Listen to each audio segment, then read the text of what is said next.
Hello students, welcome to our YouTube channel scjob.in। আজকের ভিডিওতে আমি তোমাদের সঙ্গে আলোচনা করব Kalyani university BA 4th semester political science major 4.1 অর্থাৎ পেপার 4 এনপি লং সাজেশন 2026 নিয়ে।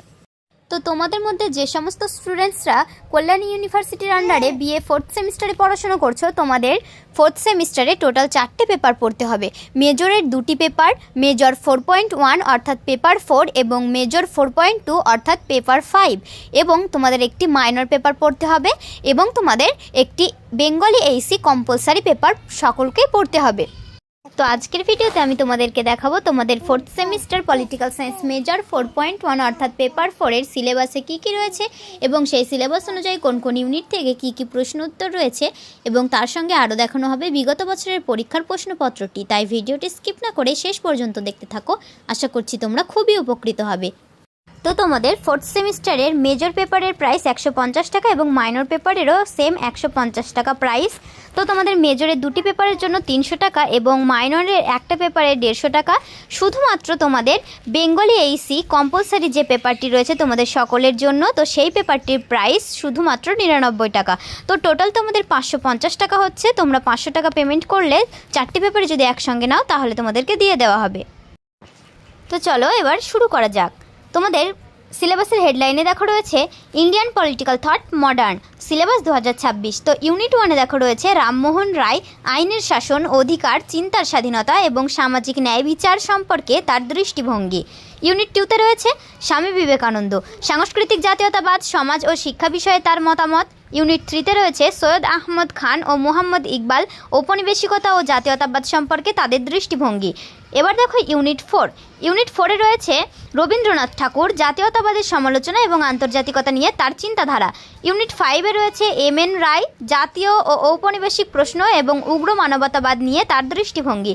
Unit 6 B.R.. আম্বেদকর, সামাজিক ন্যায় বিচার ও সাংবিধানিকতা সম্পর্কে তার মতবাদ। ইউনিট 7 পণ্ডিতা রমাবাই, লিঙ্গ সমতা ও সামাজিক ন্যায় বিচার সংক্রান্ত তার দৃষ্টিভঙ্গি। ইউনিট 8 পণ্ডিত জওহরলাল নেহেরু, সমাজতন্ত্র নিয়ে তার দৃষ্টিভঙ্গি। ইউনিট 9 রাম মনোহর লোহিয়া, সমাজতন্ত্র সম্পর্কিত তার মতামত।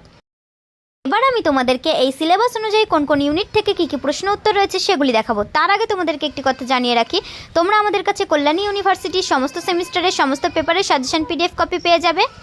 4th সেমিস্টারের মেজর এবং মাইনরের একটি পেপারের প্রাইস 150 টাকা। আরও একটি বিষয় বলে রাখি, তোমরা অনেকেই জিজ্ঞাসা করো শর্ট কোশ্চেনগুলো কি দেওয়া হবে না, তাদের জন্য বলে রাখি শর্ট কোশ্চেনগুলো দেওয়া হবে। এটি যেহেতু পেড সাজেশন তাই ভিডিওতে আমরা শুধুমাত্র লং কোশ্চেন অ্যান্সারগুলোই দেখাই, শর্ট কোশ্চেন অ্যান্সারগুলো ভিডিওতে দেখানো হয় না। তোমরা যখন 150 টাকা পেমেন্ট করে সাজেশনটি বাই করবে তখন তোমাদেরকে শর্ট কোশ্চেন অ্যান্সার এবং লং কোশ্চেন অ্যান্সার দুটো পিডিএফ কপি সেন্ড করে দেওয়া হবে। তো চলো এবার শুরু করা যাক। ইউনিট 1 রামমোহন রায়, আইনের শাসন, অধিকার, চিন্তার স্বাধীনতা এবং সামাজিক ন্যায় বিচার সম্পর্কে তার দৃষ্টিভঙ্গি। ইউনিট 1-এর প্রথম প্রশ্ন রয়েছে রামমোহনের উদারনৈতিক মতবাদ সমূহের পর্যালোচনা করো।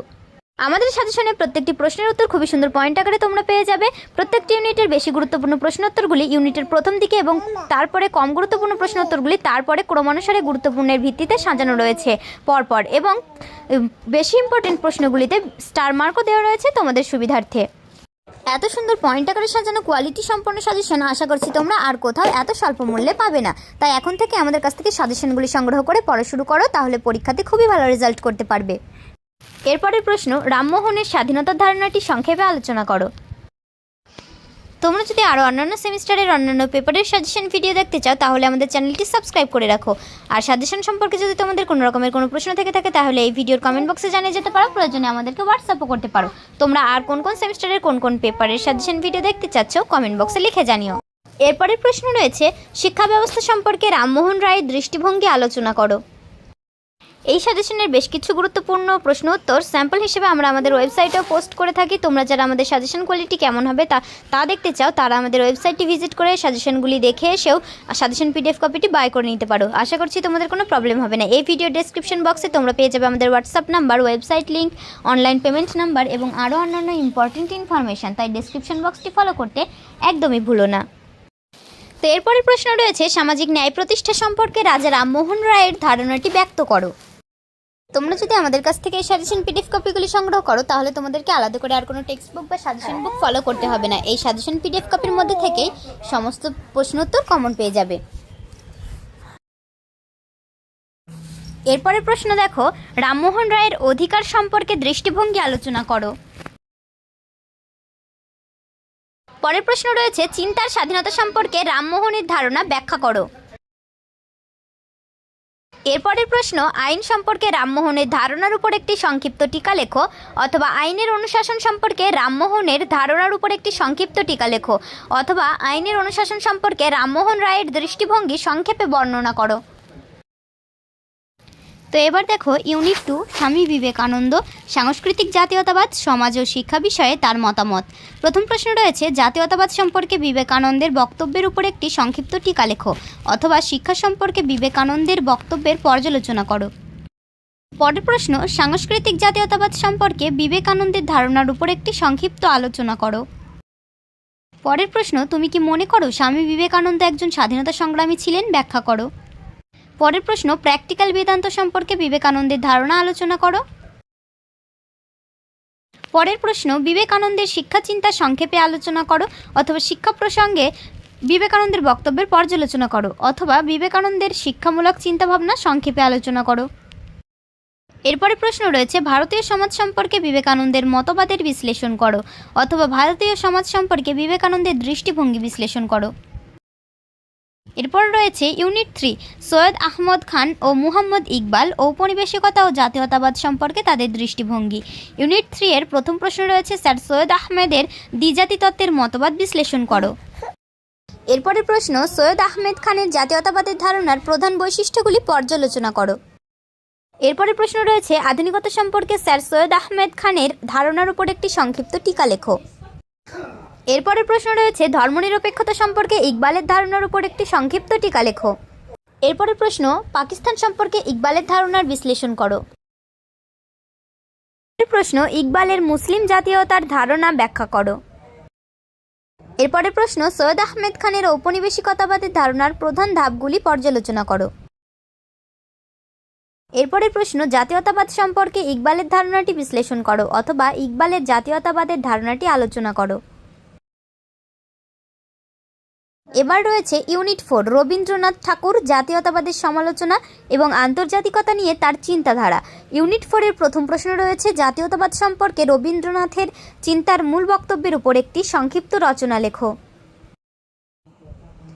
এরপরে প্রশ্ন, জাতীয়তাবাদ সম্পর্কে রবীন্দ্রনাথ ঠাকুরের সমালোচনা ও বর্তমানে তার প্রাসঙ্গিকতার পর্যালোচনা করো।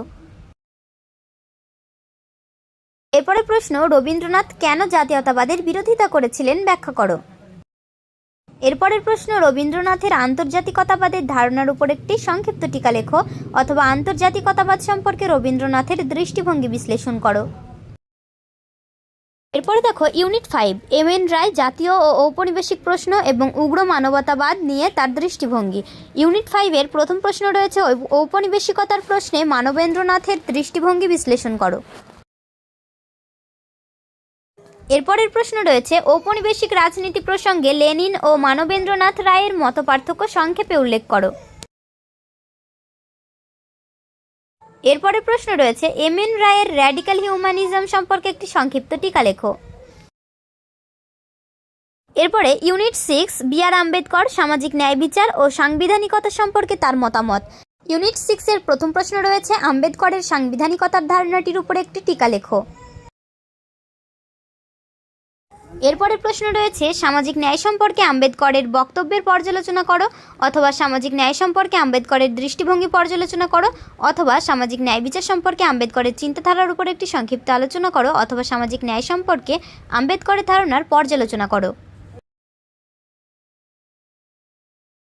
এরপরে ইউনিট 7, পণ্ডিতা রমাবাঈ, লিঙ্গ সমতা ও সামাজিক ন্যায় বিচার সংক্রান্ত তার দৃষ্টিভঙ্গি। ইউনিট 7 এর প্রথম প্রশ্ন রয়েছে, ভারতীয় নারী আন্দোলনের ক্ষেত্রে রমাবাঈয়ের অবদান সম্পর্কে আলোচনা করো, অথবা নারী মুক্তি আন্দোলনে পণ্ডিতা রমাবাঈয়ের অবদান বিশ্লেষণ করো। এরপরে প্রশ্ন রয়েছে, পণ্ডিতা রমাবাঈয়ের সামাজিক ন্যায় বিচারের মূল ধারণাটি ব্যাখ্যা করো, অথবা সামাজিক ন্যায় সম্পর্কে রমাবাঈয়ের ধারণার সংক্ষিপ্ত পর্যালোচনা করো, অথবা পণ্ডিতা রমাবাঈয়ের সামাজিক ন্যায় চিন্তা সম্পর্কে একটি সংক্ষিপ্ত টিকা লেখো। এরপরে ইউনিট 8, পণ্ডিত জওহরলাল নেহরু, সমাজতন্ত্র নিয়ে তার দৃষ্টিভঙ্গি। প্রথম প্রশ্ন রয়েছে, ধর্মনিরপেক্ষতা সম্পর্কে নেহরুর দৃষ্টিভঙ্গি আলোচনা করো।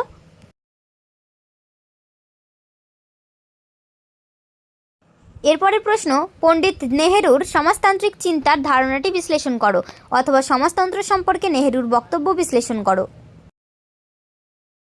এরপরে রয়েছে ইউনিট 9 রাম মনোহর লোহিয়া সমাজতন্ত্র সম্পর্কিত তার মতামত। ইউনিট 9-এর প্রথম প্রশ্ন রয়েছে, রাম মনোহর লোহিয়ার সমাজতন্ত্র সম্পর্কিত ধারণাটি বিশ্লেষণ করো। এরপরের প্রশ্ন, তুমি কি মনে করো যে রাম মনোহর লোহিয়া গণতান্ত্রিক সমাজবাদের সমর্থক ছিলেন? এরপরের প্রশ্ন, সাম্য সম্পর্কে রাম মনোহর লোহিয়ার ধারণা ব্যক্ত করো। এরপরের প্রশ্ন, রাম মনোহর লোহিয়ার সপ্তক্রান্তি ধারণাটি ব্যাখ্যা করো।